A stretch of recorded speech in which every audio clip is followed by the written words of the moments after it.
चलिए आगे बढ़ते हैं। बात अब मध्य प्रदेश की कर लेते हैं, जहां तबादला नीति लागू हो चुकी है। बड़ी खबर है इस वक्त की, देर रात सरकार ने आदेश जारी कर दिए हैं। तबादला नीति जारी की गई है। कैबिनेट की मंजूरी के 4 दिन बाद ये आदेश जारी हुए। मुख्यमंत्री की अनुमति से ही ट्रांसफर हो सकेंगे। सामान्य प्रशासन विभाग ने भी नीति लागू कर दी है। तो राज्य जिला स्तर की तबादला नीति को लागू किया। सभी विभागों को अब इसका सख्ती से पालन करना होगा। बड़ी संख्या में तबादले संभावित हैं, क्योंकि इसके लिए बहुत लंबा इंतजार कर्मचारियों को करना पड़ा। प्रदेश के कुल 6,06,000 नियमित कर्मचारी जो कि इससे प्रभावित होंगे। नई नीति के तहत अनुमानित 10% ट्रांसफर और प्रदेश में 30 मई तक तबादले हो सकेंगे। बहुत लंबा इंतजार दरअसल इसके लिए करना पड़ा, पर खबर यह है कि अब एमपी में मंजूरी के 4 दिन बाद तबादला नीति जारी हो गई है। आधी रात के बाद ये आदेश दिया गया। जिनकी परफॉर्मेंस खराब है उनको पहले बदला जाएगा।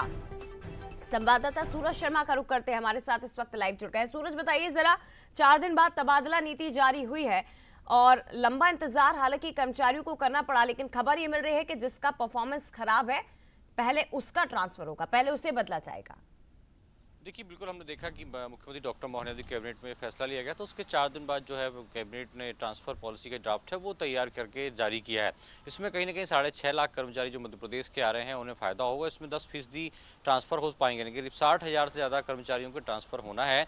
इसके साथ ही पहले से जो अटैचमेंट हैं वो तमाम अटैचमेंट सरकार इस बार खत्म करने वाली है, क्योंकि कई विभागों में ऐसे हैं जो लंबे समय से, कई सालों से, 5 से 10 साल से ऐसे अधिकारी कर्मचारी हैं जो अन्य विभाग में अटैच हैं। तो ऐसे में सरकार चाहती है कि जो मूल विभाग के कर्मचारी हैं वो अपने मूल विभाग में जाएं। ऐसे में तमाम जो अटैचमेंट है वो खत्म किए जाएंगे। इसके साथ ही जिले की यदि बात हो तो जिले के कर्मचारियों का ट्रांसफर प्रभारी मंत्री के अनुमोदन पर ट्रांसफर उनके किया सकते हैं। इसके अलावा भी पुलिस अधीक्षक जो है वो अपने प्रभारी मंत्री के अनुमोदन पर जिले के अंदर के तमाम जो अधिकारी कर्मचारी हैं पुलिस के, उनके ट्रांसफर कर पाएंगे। इसके साथ ही अन्य जिलों में जाने के लिए विभागीय मंत्री का अनुमोदन लगेगा, तो 1 महीने तक ट्रांसफर हो पाएंगे। ऐसे में उन कर्मचारियों पर भी सरकार ध्यान दे रही है जिनका परफॉर्मेंस खराब है, यानी कि जो कामकाज नहीं कर पाते हैं और कई बार उनकी शिकायतें आती हैं। ऐसे में उनकी लिस्टिंग की जाएगी और सबसे पहले उनका तबादला किया जाएगा। तो मई का महीना सरकार के ट्रांसफर का महीना है माना जा रहा है, और अगले साल भी इसी प्रकार से ट्रांसफर पॉलिसी 1 से 30 मई तक लागू होगी। अब देखना होगा तमाम अधिकारी कर्मचारियों को जो निर्देश जारी किए हैं कि वो ऑनलाइन